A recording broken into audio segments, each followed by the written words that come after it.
Hi, I'm Anne Gaelan, and I'm doing an event about Arthur Ransom on Monday, the 11th of July, at the Gregson Centre. Why did you choose to do an event about Arthur Ransom? I chose to do an event about Ransom because he's a close association with the local areas. His father went to Lancaster Royal Grammar School, where he was a fine scholar, and his grandfather is associated with nearby Hest Bank, near Morecambe Bay, and also because the event looks at Ransom from a fresh angle.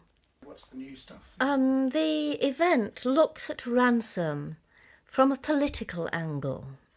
Like a lot of the new Bohemians at that time, he objected to the class system, and he was receptive to the teachings of Karl Marx, like a lot of men were at that time. Normally, people only associate him with swallows and Amazons, so you're going to get a different perspective about this writer. How do you think Ransom would have identified with Wilde?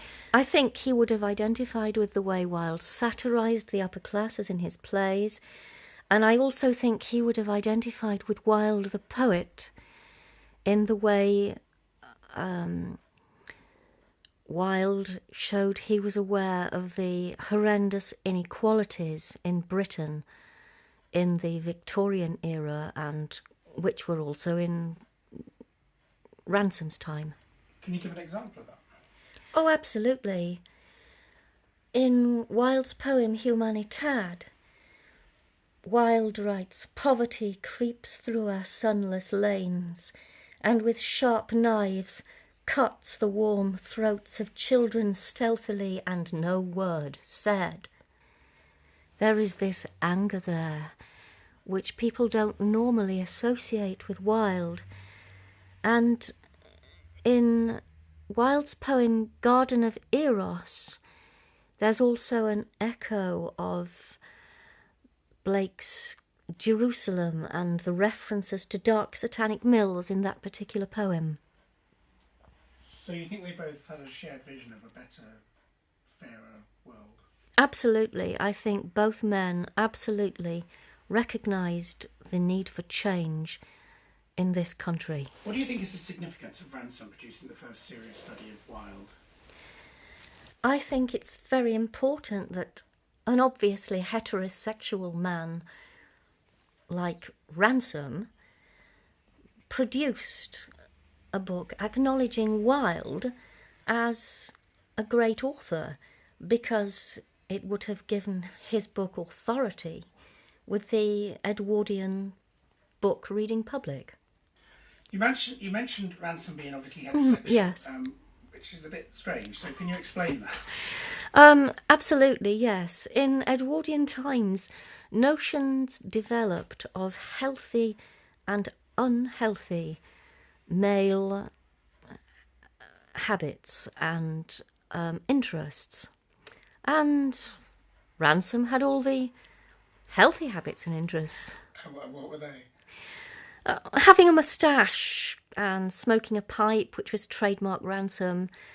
Also a hearty manner, going for long walks in the countryside, staying overnight in a tent and liking camping.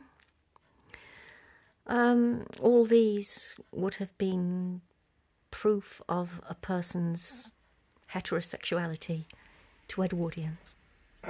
Okay, and what were the unhealthy habits? Anything and everything associated with Wilde.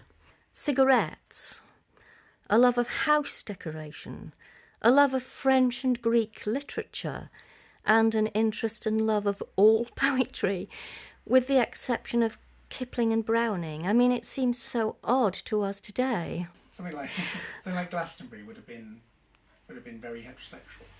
Absolutely, absolutely, yes. Although it would be a bit peculiar if the organisers said that all men had to grow moustaches and only smoke pipes. I don't know what their policy is on smoking. Interesting to know. So Oscar Wilde didn't like Kipling? He did. He actually gave his youngest son, Vivian, a copy of the Jungle Book for his 8th birthday. I mean, it's rubbish. And like Arthur Ransom, he loved anything to do with the sea.